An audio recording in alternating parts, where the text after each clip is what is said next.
Ya ayyuhalladzina amanu taqullaha wa qulu qawlan sadida yuslih lakum a'malakum wa yaghfir lakum dhunubakum wa may yuti'illaha wa rasulahu faqad faza fawzan 'azima. Amma ba'd. Ikhwani fillah rahimani wa rahimakumullah. Jamaah sekalian yang dimuliakan Allah Subhanahu wa taala. Alhamdulillah kita bisa berkumpul kembali dalam satu majelis ilmu dalam rangka untuk tafaqquh fiddin, yang semoga Allah memberikan keberkahan kepada niat-niat kita dan amalan-amalan kita semuanya. Salawat serta salam semoga tetap tercurahkan kepada junjungan kita Nabi besar Muhammad sallallahu alaihi wasallam. Melanjutkan kajian kita dari Sahih Muslim. Yang kemarin bab terakhir adalah babul wa'idi syadid, bab tentang ancaman yang sangat keras bagi orang yang mengazab orang lain tanpa hak.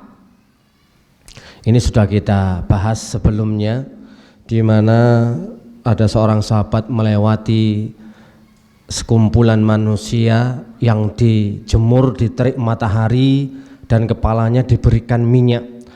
Ternyata sebabnya adalah karena tidak membayar pajak, dan akhirnya hal itu pun diingkari oleh sahabat dengan membawakan sabda Rasul alaihi salatu wasalam.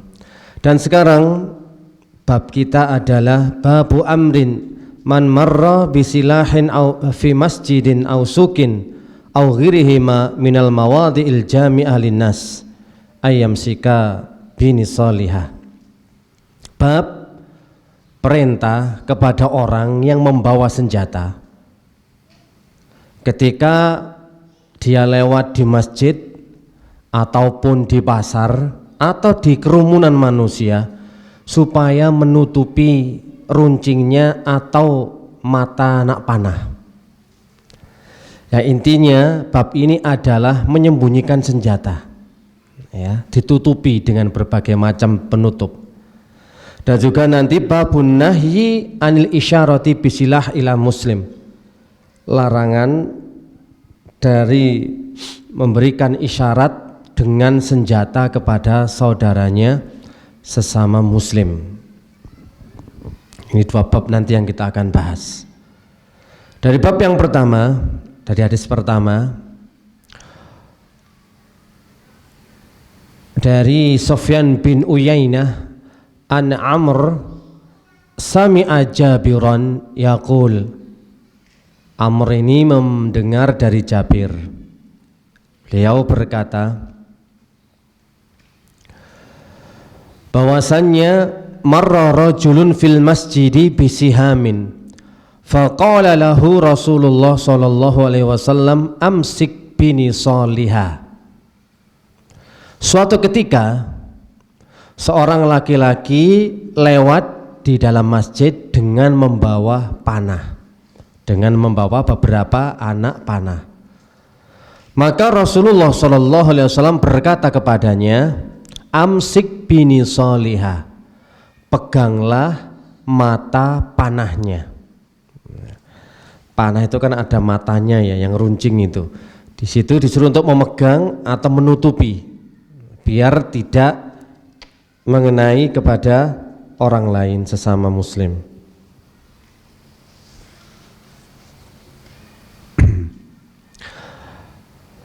Pada riwayat yang lain,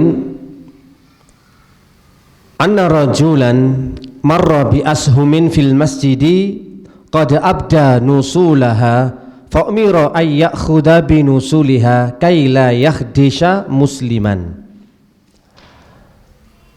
Suatu ketika ada seorang laki-laki lewat di dalam masjid dengan membawa beberapa anak panah, dengan menampakkan mata panah-panah tersebut.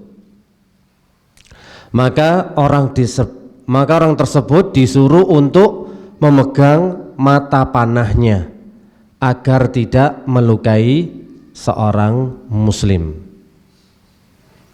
hampir sama ya. Seorang laki-laki membawa beberapa anak panah di masjid. Maka orang tersebut pun disuruh supaya memegang mata panahnya supaya tidak melukai orang lain. Dan di dalam riwayat yang lain, anna Rasulullah sallallahu alaihi wasallam qala idza marra ahadukum fi majlisin aw suqin biyadihi nablun falyakhudh bini salihah thumma liyakhudh bini salihah thumma liyakhudh bini salihah qala Abu Musa wallahi ma mutna hatta saddadnaha ba'duna fi wujuhin ba'din. Ini redaksinya lebih panjang.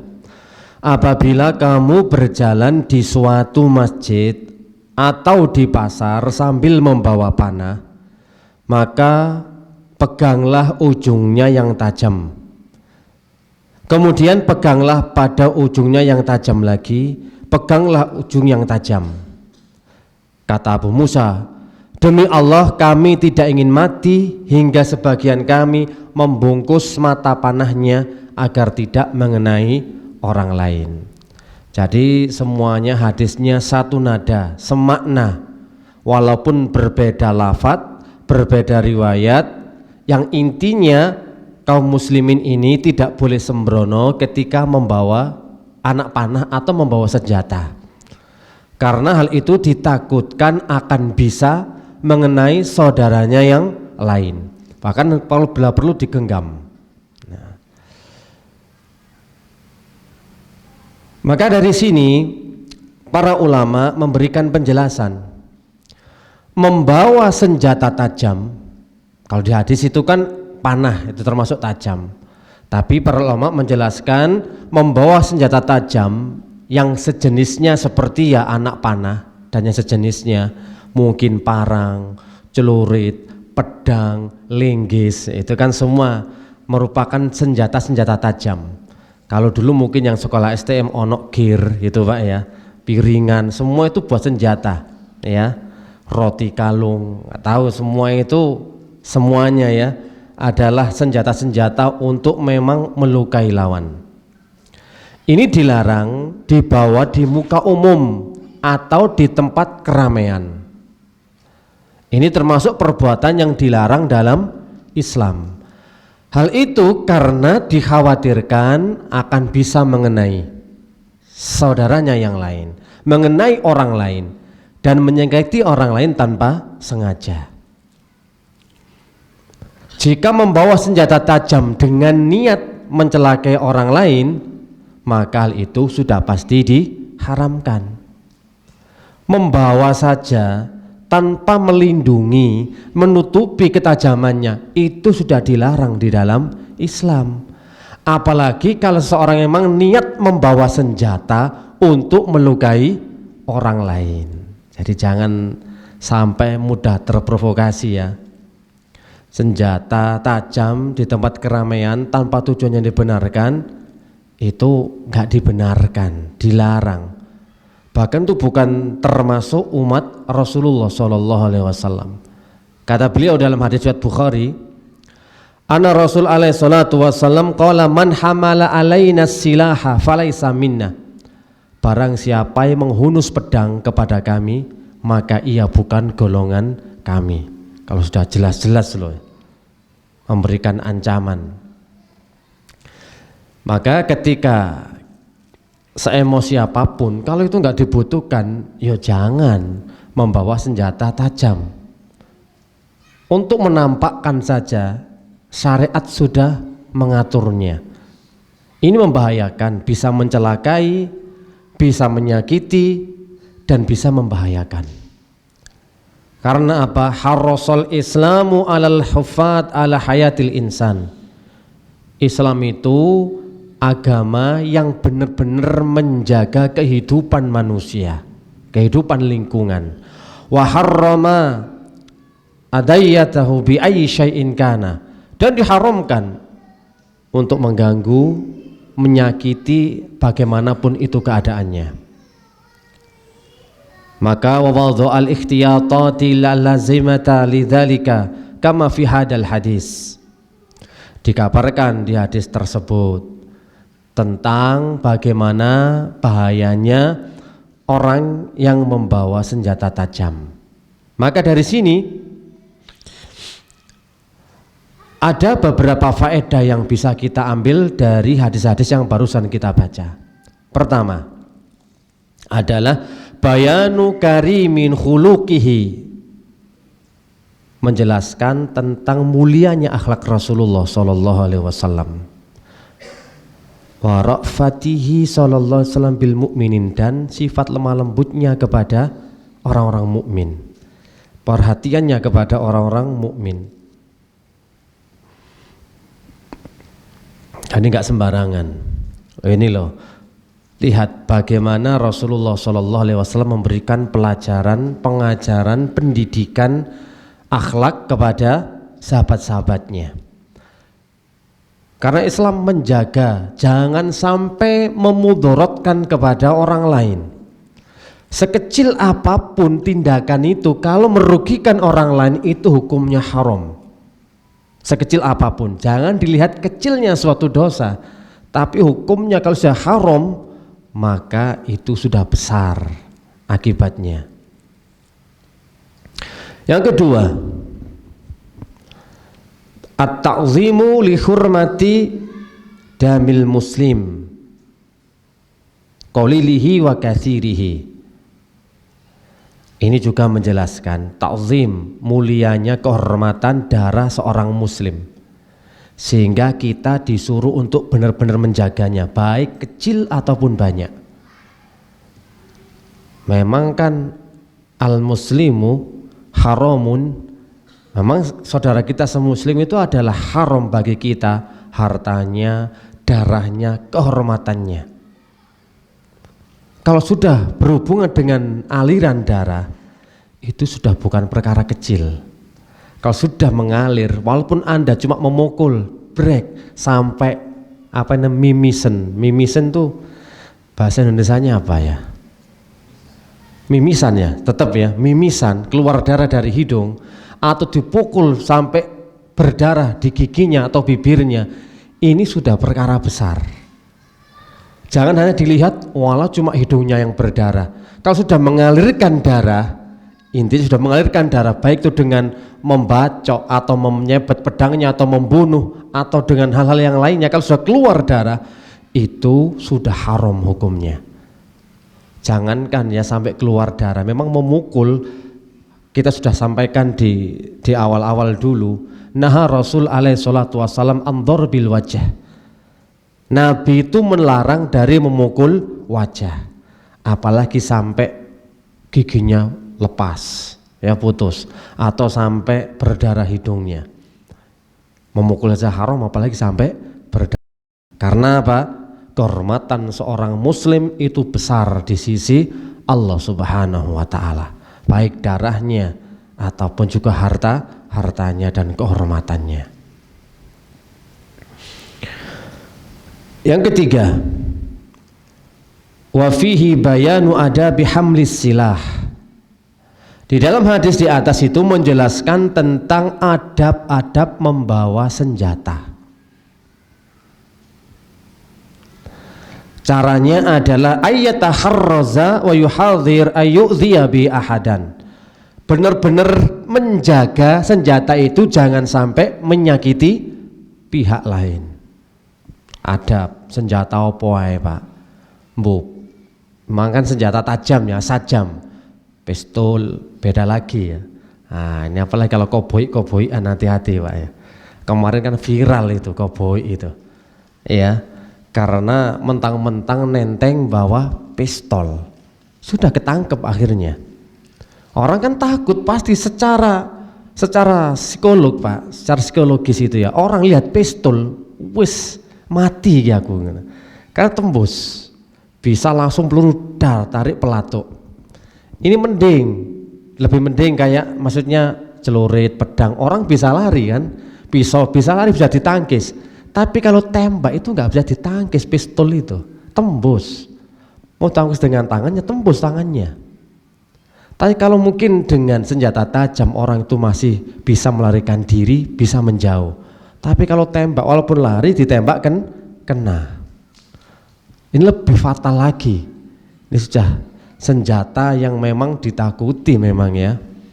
Lah kemarin kan viral gara-gara serempetan mobil, kemudian berhenti, lalu orangnya dipukul-pukul sambil ditodongkan senjata, bahkan senjatanya juga ikut dipukulkan ke wajahnya, ke dadanya.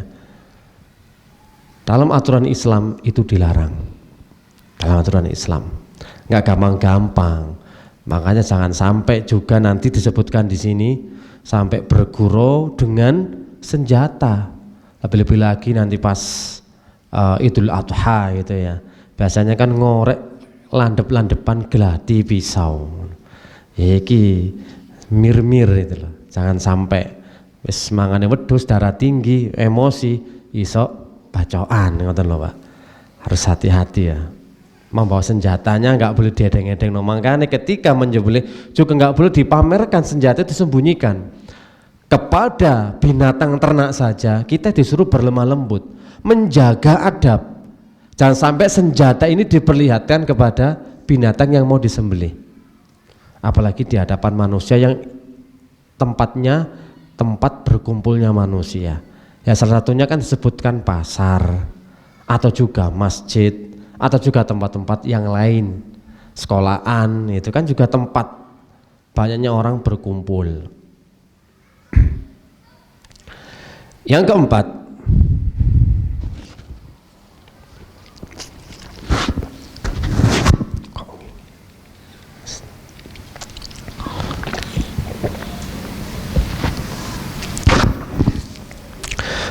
fihi masyru'iyatul mururi fil masjidi wa in kana qad wudi'a fil asli lil ibadah li'anal hajah taqtadihi. Syariat itu memperbolehkan berlalu lalang atau lewat di masjid jika memang hal itu dibutuhkan ya.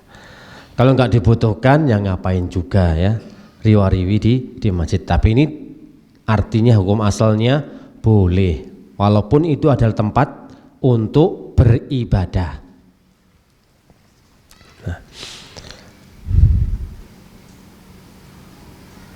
Nah itulah beberapa adillah hadis-hadis yang menjelaskan kepada kita satu adab etika di dalam membawa senjata. Jangan sampai dipamerkan, jangan sampai diperlihatkan kepada orang lain. Lebih-lebih lagi nanti kalau kita lihat ya tawuran anak STM itu celuritnya besar-besar loh itu ya. Langsung ngelabrak orang, apalagi ngelempar. Nih ada pedang 2. Nek jane lanang ayo budal. Ki lan-lanan iki Pak. Nah iki yo maneh yo gak oleh dituruti. Nah, sampai ojo sampai gengsi, ojo sampai panas. Kalau dilempari celurit misalkan, nek lanang ayo wis, sopo sing urip, sopo sing mati. Lah urusannya opo Pak kok nggo celurit loro? Wis pokoknya lanang-lanangan ae. Di sing lanang aku penerus opo sing lanang. Wis gak dituruti Pak, wis dilempar servis area. Jane golek perkara biasa. Mari royo kentekan dhuwit. Entek-entekan dhuwit pusing akhirnya. Ya iku mau. Senjata kalau diketokno tambah ditantangno. Tapi ada Pak ya kebudayaan adat di suatu daerah mana ya. Memang kalau ingin bertarung ya kayak apa ya? Kayak apa itu? Badik atau apa ya? Dilasukkan sarung kemudian nggak tahu itu gimana ya. Kok ngeri gitu ya. Kalau lihat adat-adatnya gitu. Tapi podo mentere Pak kebal. Piye maneh. Intinya mempertontonkan hal semacam itu di depan umum atau memperlihatkan senjata, yaitu bikin orang takut, bikin orang cemas, khawatir, maka dilarang di dalam Islam. Baru kemudian sekarang kita menginjak babun nahyi anil isyarati bisilahil muslim. Jangan mengacungkan atau larangan mengacungkan senjata kepada saudaramu muslim. Wa qala Rasulullah sallallahu alaihi wasallam, man asyara ila akhihi bihadidatin fa innal malaikata tal'anuhu hatta yada'ahu wa in kana akhahu li abihi wa ummihi. Man barang siapa asyara yang mengacungkan senjata ila akhihi kepada saudaranya, bihadidatin senjata ya, fa innal malaikata maka sesungguhnya malaikat akan melaknatnya hingga dia meletakkan kembali senjata tersebut walaupun dia adalah saudara sebapak ataupun saudara seibu.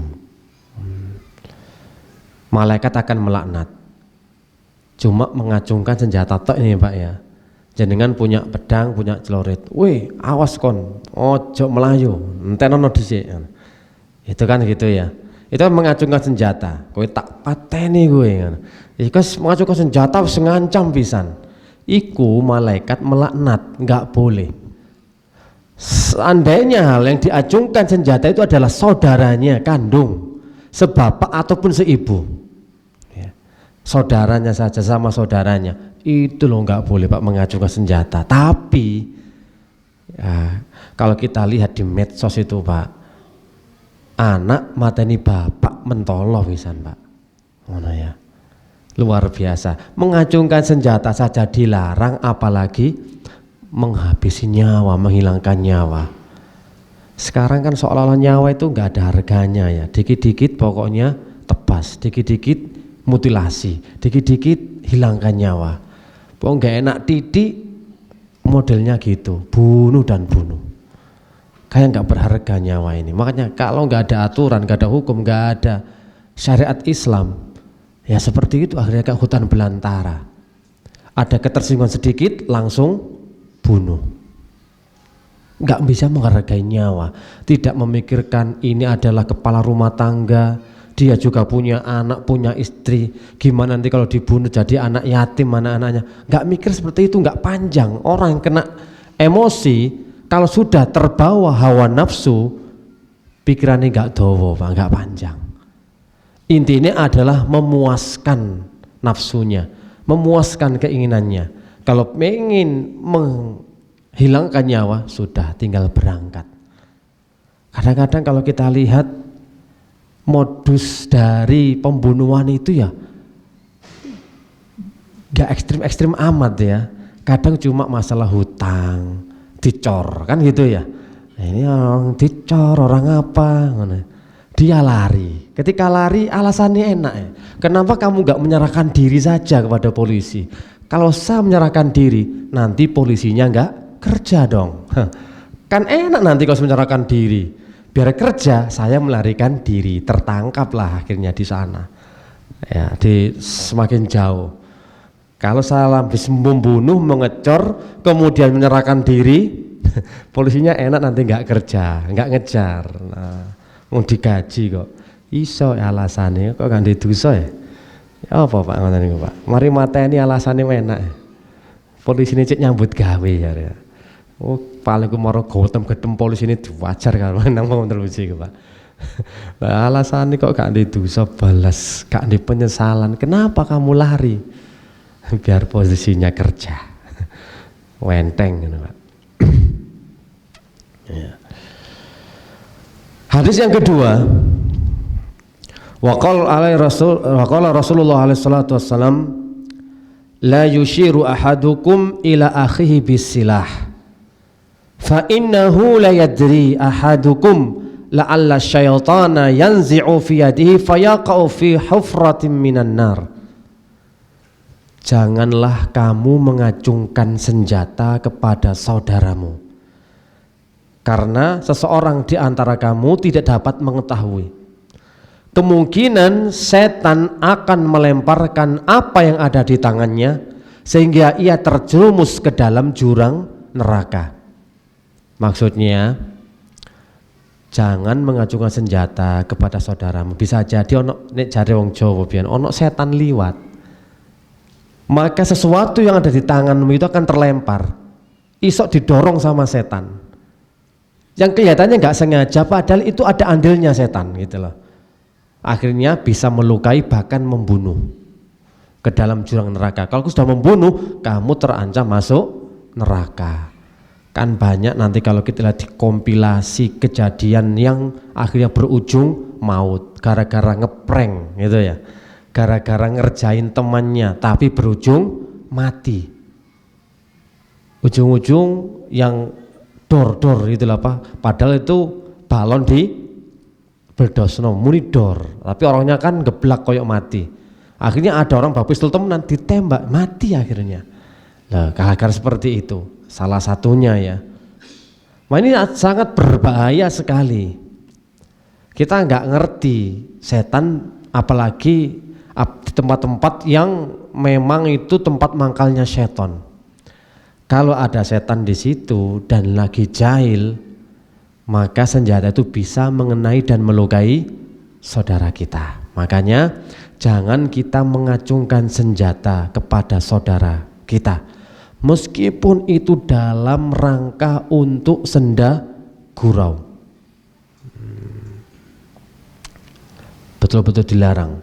La yahillu li muslimin ayyurawi musliman. Tidak halal bagi seorang muslim menakut-nakuti muslim yang lain. Pokoknya intinya jenengan kalau bawa senjata, baik itu senjata tajam, entah tembak kumpoan, itu termasuk toh. Ngono iku Pak, aksi kate di bedilno toh nggo setip. Nah, itu kan sering gitu ya. Jangan kan gitu. Karet ae lho rodok wedi Pak ya. Karet diblentekno ngene iki lho. Kan sering sampean nggodho ngono iku. Nggodho, ayo tak blentek lho. Lah iku termasuk lho Pak iku Pak. Sawangane remeh karet. Itu termasuk juga menyakiti. Intinya hal sekecil apapun kalau itu bisa menakuti saudaranya, maka jangan sampai dilakukan. Kata Syekh Ibnu Utsaimin rahimahullah di dalam kitabnya Syarah Riyadhus Shalihin, bab termasuk mengacungkan senjata dan menakut-nakuti kepada saudara semuslim ini adalah jika orang naik mobil atau naik sepeda motor dengan kecepatan yang lajunya cepat, menuju orang mungkin sedang berdiri, duduk, tidur, kemudian direm dadak, wengcit, kan yo siak-siak toh, kaget toh. Itu juga termasuk larangan dalam hadis tersebut. Ini faedahnya yang disebutkan Syekh Utsaimin. Walaupun dengan maksud untuk mencandainya, kemudian nanti dibelokkan, kan ada semacam itu ya. Nah, dengan cepat dia belokkan ketika sudah dekat, padahal cuma ya aksi nabrak tok. Cuma pura-pura untuk nabrak padahal enggak. Lo ngene-ngene iki ya enggak boleh, Pak. Dilarang ya. Sampai semonten nggih, memang adab etika dalam Islam itu. Jangan sampai memberikan rasa was-was, cemas, takut, khawatir kepada saudaranya. Mungkin hal itu kan wajar, apalagi sekarang prank-pranknya itu kan prank yang enggak mendidik dan memang enggak kenal adab ngeprank Pak ya. Harusnya dia tahu, belajar dulu adab ngeprank gitu. Gimana harusnya? Adab bergurau. Kalau enggak tahu adab ngeprank, akhirnya ngepranknya tuh melampaui batas dan keluar dari syariat. Memang ngeprank ada apa Pak ya? Lo ada, anak pelajaran ya Pak. Adab ngeprank nanti ada.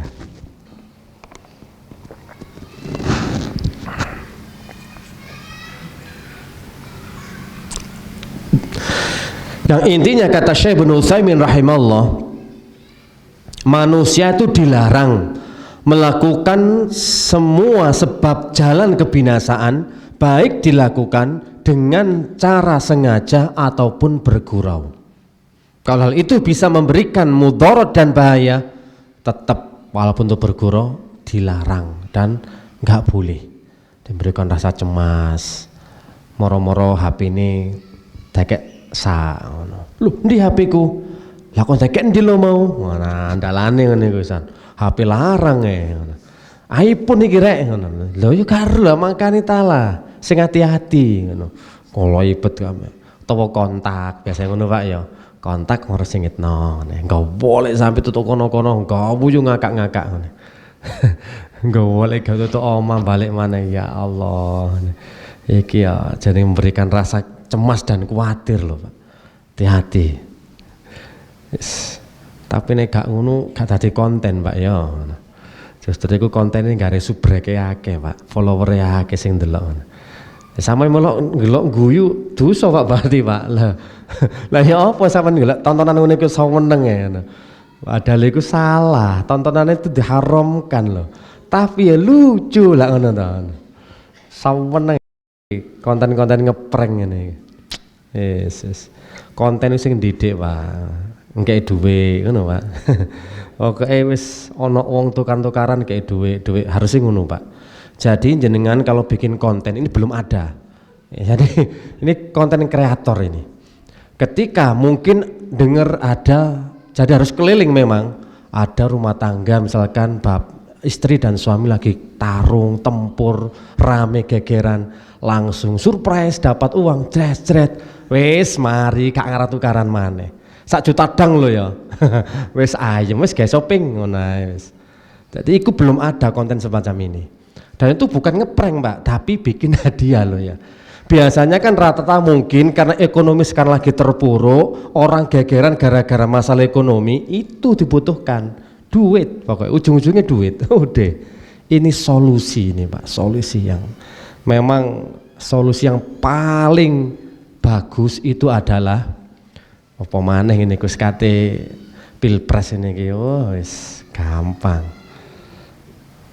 Itu konten itu belum ada Pak. Kalau pengen lah iya jadi lihat orang tukaran maneh serempetan sepeda kudu rame geger kayak duit karo wis Masya Allah wakeh kok follower wis sing delok wakeh orang Pak dintenteni kontennya kok apik yo kayak duit terus. Nah intinya memang dilarang melakukan semua sebab jalan kebinasaan. Maka dari 2 hadis tadi ada beberapa faedah yang disebutkan oleh Imam Nawawi dari hadis di atas. Yang pertama dari bab larangan mengacungkan senjata kepada muslim ini ya. Yang pertama adalah ada larangan tegas menakut-nakuti dan menyakiti saudaranya sama-sama muslim. Larangannya tegas nih Pak. Baik nakut-nakuti, memberikan cemas, khawatir, menyakiti itu jelas. Yang kedua, menodong senjata tersebut tidak diperbolehkan baik serius maupun bercanda.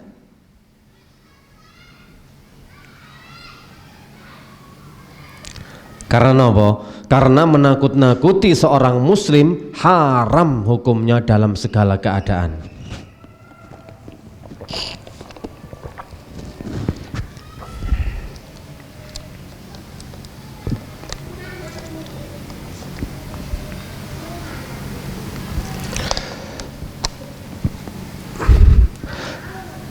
Dan yang ketiga, seorang muslim itu sangat terhormat. Seorang muslim itu sangat terhormat loh Pak. Makanya kita nggak boleh meremehkan sesama muslim. Walaupun kita memiliki kapasitas dan kualitas yang lebih baik, misalkan dalam ibadah, tetap yang namanya meremehkan itu dilarang dalam Islam. Karena mereka mungkin belum tahu ilmunya sehingga tidak bisa melaksanakannya. Karena dengan sekedar niat saja yang beda itu kan sudah berpahala toh. Mungkin bagi kita ya dengan niat memberikan kontribusi kepada masyarakat dengan membangunkan lapangan pekerjaan itu kan termasuk ibadah yang mulia. Tapi belum tentu loh Pak yang punya pabrik ketika dia bikin perusahaan tujuannya untuk bisa memberikan manfaat kepada masyarakat biar membantu nafkah anak dan istrinya, belum tentu. Kadang-kadang orang bikin perusahaan karena bisnis. Nah, itu kan cuma tinggal malik niat tok, itu bisa dapat pahala. Nah, kalau mau juga bikin konten Pak, nah, datangi Pak, bos-bos perusahaan, tanya niatnya apa. Innamal a'malu binniyah Pak, lurusno niate sampean Pak, kalau ini untuk menafkahi ibadah Pak, wah itu tambah palanya gede. Cuma dengan satu dalil innamal a'malu binniyat. Ini nilai dakwah loh Pak, jenengan mungkin kenal bos, kan nggak ngerti toh, namanya mungkin awalnya bisnis, sampean kasih niate sing apik ben pahala dunia akhirat. Tujuannya nolong orang-orang ini loh, karena bisa memberikan banyak bantuan kepada keluarga. Berapa keluarga itu yang ditolong gitu loh. Yang keempat, perbuatan menakut-nakuti dengan senjata itu dilaknat oleh para malaikat.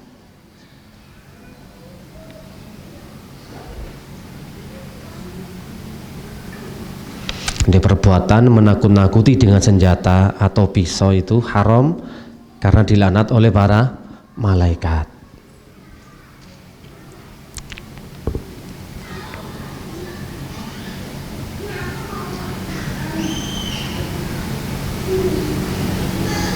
Yang kelima,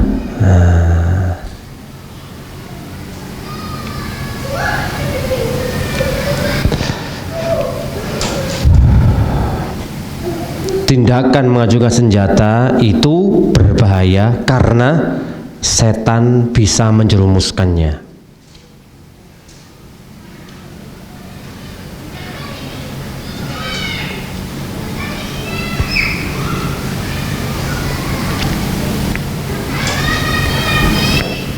Nah ini ya, hal-hal yang patut kita perhatikan tadi yang disebutkan oleh Imam Nawawi rahimahullah tentang larangan untuk mengacungkan senjata kepada sama muslim. Kadang hal ini banyak loh orang anak-anak yang nggak ngerti ya, orang-orang yang belum tahu syariatnya ya, hal itu sebagai lelucon memang untuk bahan bercanda yang akhirnya bisa mengakibatkan berujung maut, dan mereka nggak sadar kalau hal itu merupakan perbuatan yang haram yang dilarang oleh syariat.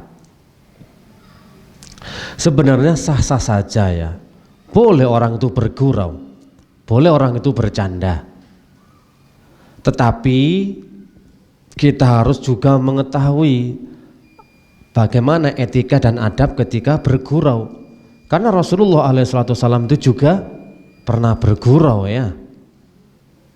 Bisa ya?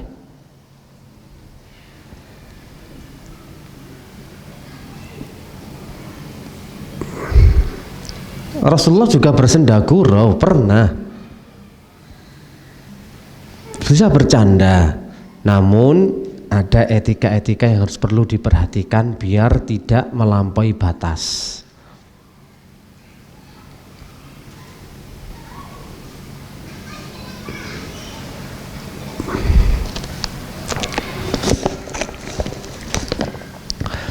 Makanya di dalam Islam dijelaskan rambu-rambu, batasan-batasan dalam bercanda atau bergurau.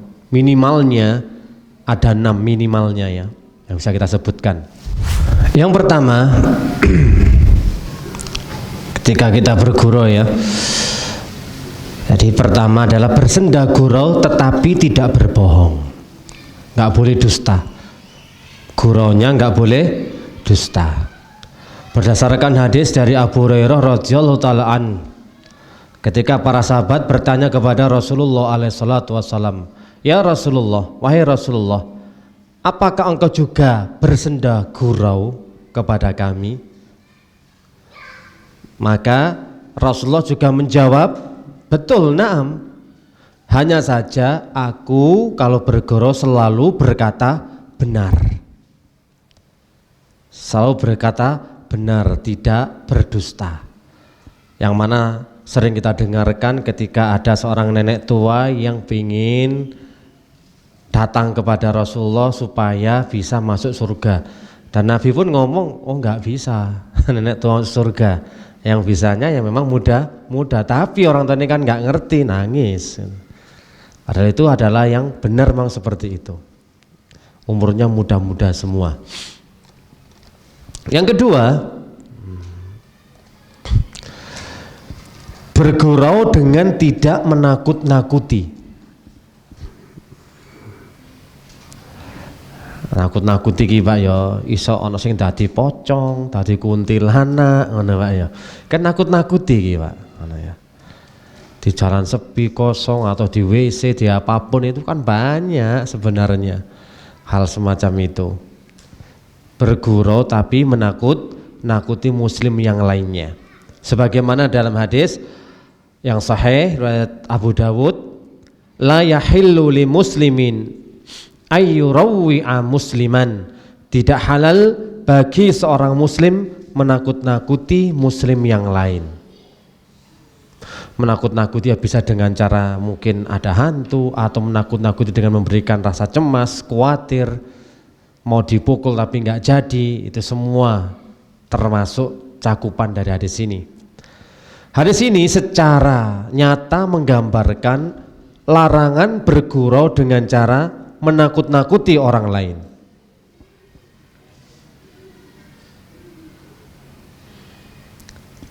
Kalau zaman muda milenial ya ada yang menjebak, ada yang nakut-nakuti temen dengan cara-cara mengagetkan, dengan cara-cara yang apalah istilahnya ya banyak ragamnya, itu jelas dilarang. Apapun itu bentuknya. Ini makanya adabnya harus diketahui dulu ketika mau bercanda ya, jangan sampai menakut-nakuti, apalagi dengan kabar-kabar dusta, kabar-kabar bohong. Yang ketiga,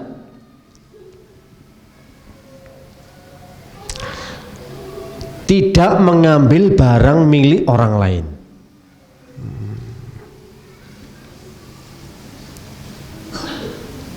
Sebagaimana sabda Rasulullah SAW, lihat Abu Dawud juga, la ya'khudanna ahadukum mata'a akhihi la'iban wala jadan.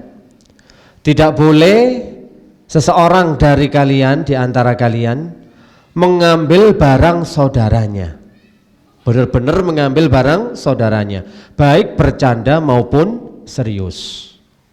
Ngambil kontak, ngambil dompet, ngambil sepeda ontel, sepeda motor, tas, laptop, HP, semuanya dalam rangka untuk disembunyikan, untuk bercanda mungkin ya. Itu ya jelas-jelas nggak boleh.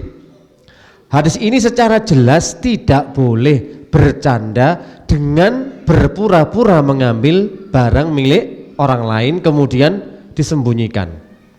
Akhirnya dia cemas, khawatir, sepeda mari kayak ngarep moro-moro kok enggak ono, lali gara-gara enggak dikunci setir, dimasukkan rumah tetangganya misalkan seperti itu ya. Dia nyari kau enggak ono, waduh nangis pisan Pak, soalnya kreditnya durung lunas, sepeda hilang, tambah enggak karu-karuan yo. Oh perasaannya adem panas itu Pak. Yang lainnya ditanya di mana sepedaku yo enggak ero, piye lho kowe sing duwe. Banyak pokoknya macam-macam lah alasannya. Ini jelas Pak, dilarang dalam agama karena hal ini bisa menjadi sebab awal dari pencurian. Berawal dari bergurau mengambil barang milik orang lain lalu tidak dikembalikan. Kadang-kadang anak itu nggak disingitno ya Pak. Kayak to ucul anake, wah papa cek goleki wong tuane disingkitno nang omah, kadek anak yo nganut dikek jajan meneng nang kamar, ibu bapake goleki gak karu-karuan. Loh apane gak panik to Pak? Panik iso lapor polisi barang iki si anak iki, nek dijarno anak disingkitno ganti bojone disingkitno ya apa tambahan. Tiba konangan digawa metu kan ya bojone sret digawa metu. Lho aku ngeprank sampean enake mari nang kamar hotel jare ngeprank. Wis gara-gara iku mau Pak bergurau bercanda kelewatan, mari anake disingitno ketemu, ganti bojone sikitno ketemu pisan. Tapi ketemune biasa gegeran, Pak. Bojo disingitno. Belum lagi barang-barang yang lainnya. Intinya nggak boleh ngambil barang orang lain kemudian disembunyikan. Yang keempat, tidak mengacungkan senjata atau alat apapun yang menakutkan. Sebagaimana hadis tadi yang malaikat telah melaknat. Jadi berguru dengan model apapun, entah kaca, pecahan beling, entah ketapel, apapun bentuknya, kalau alat itu memang berbahaya, silet atau apa, tetap dilarang. Itu yang keempat. Yang kelima, bergurau tapi dengan tidak banyak tertawa. Nah, karena hal ini bisa mematikan hati. Kata Rasul alaihi salatu wasallam, wala tuksirud dhahk fa inna kasratad dhahki tumitul qalbah. Janganlah terlalu banyak tertawa, sesungguhnya terlalu banyak tertawa dapat mematikan hati.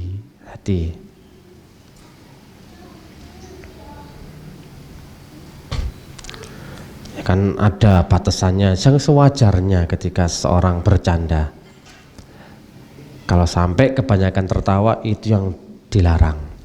Yang keenam, yang terakhir, bergurau itu tidak boleh mengolok-olok agama.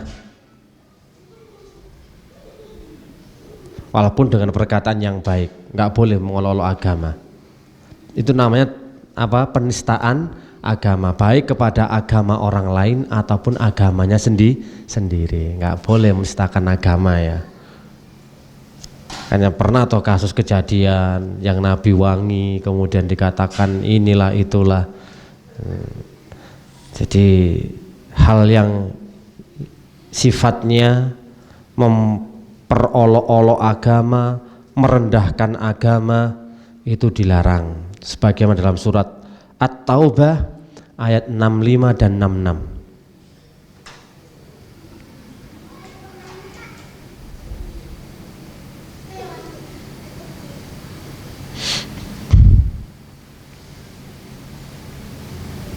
Jadi orang-orang kafir itu dulu di surat At-Taubah ini dijelaskan suka memtertawakan Muhammad dan juga pengikut-pengikutnya.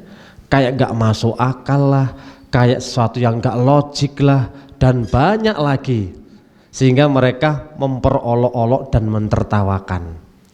Ketika Rasulullah mengaku pernah Isra Mi'raj dalam waktu satu malam, pergi berjalan atau safar, bisa dengan sekejap ke Baitul Maqdis, ke Syam, bisa lagi ke Sidratul Muntaha.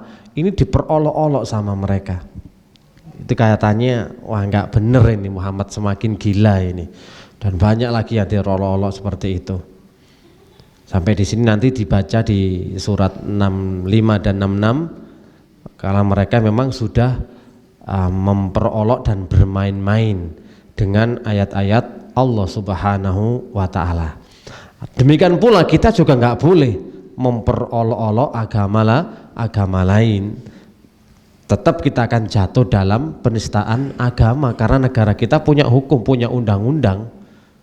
Walaupun itu nggak benar, misalkan ya jangan sampai memperolok Tuhan-Tuhan mereka. Dan ini juga larangan juga dari Allah Subhanahu wa Ta'ala dan Rasulullah Sallallahu Alaihi Wasallam. Karena kalau kita mengolok Tuhan mereka, maka mereka juga akan menolok Tuhanmu. Malah mereka berkata-kata yang tidak layak. Ya inilah dari keenam paling minimalnya ketika hendak bergurau perlu diperhatikan. Jadi yang pertama, jangan dengan berdusta. Yang kedua, jangan menakut-nakuti. Yang ketiga, jangan mengambil milik orang lain. Yang keempat, jangan mengacungkan senjata. Yang kelima, jangan banyak tertawa. Dan yang keenam, jangan memperolok-olok agama. Semoga bisa bermanfaat. Subhanakallahumma wa bihamdika asyhadu an la ilaha illa anta astaghfiruka wa atubu ilaik. Wassalamualaikum warahmatullahi wabarakatuh.